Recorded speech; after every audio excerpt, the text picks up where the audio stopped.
I never would have believed that the woman I once called my soulmate, the one I imagined sharing slow mornings, silver hair, and decades of laughter with, would be the same person to destroy everything I thought was real.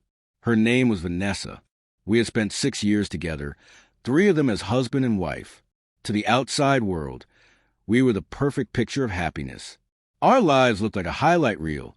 Beautiful dinners with friends, glowing sunsets from beach vacations, cozy nights filled with laughter and board games. Everyone thought we had it made. But behind that perfect veneer, the cracks had already started forming. I just hadn't noticed them yet. Her changes came subtly. Little things, almost invisible at first. Her eyes glued to her phone, her responses shorter, colder. She started to feel distant, like her mind was somewhere else entirely. I remember asking harmless questions.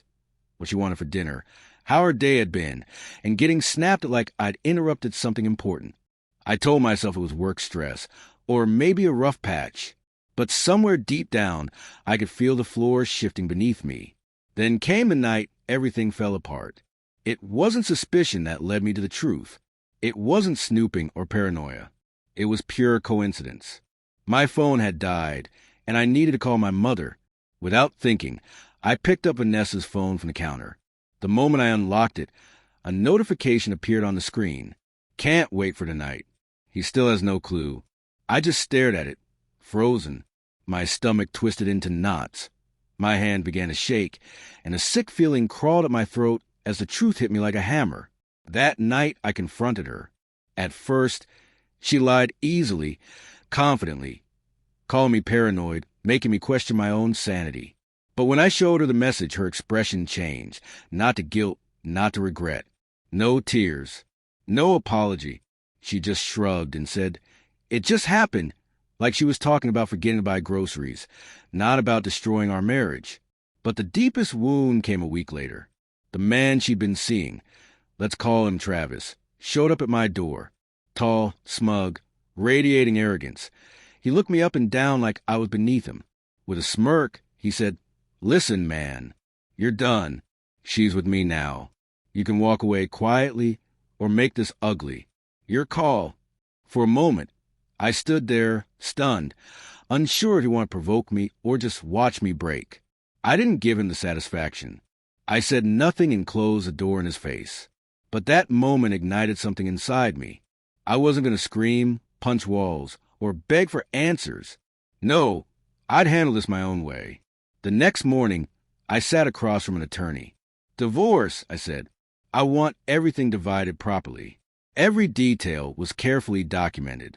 Every piece of evidence meticulously gathered. This wasn't about revenge. It wasn't about anger. It was about justice and reclaiming my self-respect. Vanessa had been reckless. She'd used my credit cards for her secret getaways, paying for hotel rooms, dinners, and weekend trips with Travis. I kept every receipt, every message, every trace.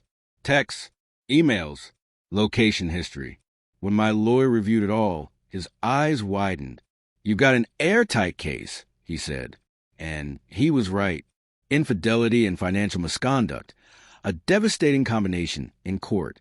Vanessa expected to walk away with half of everything.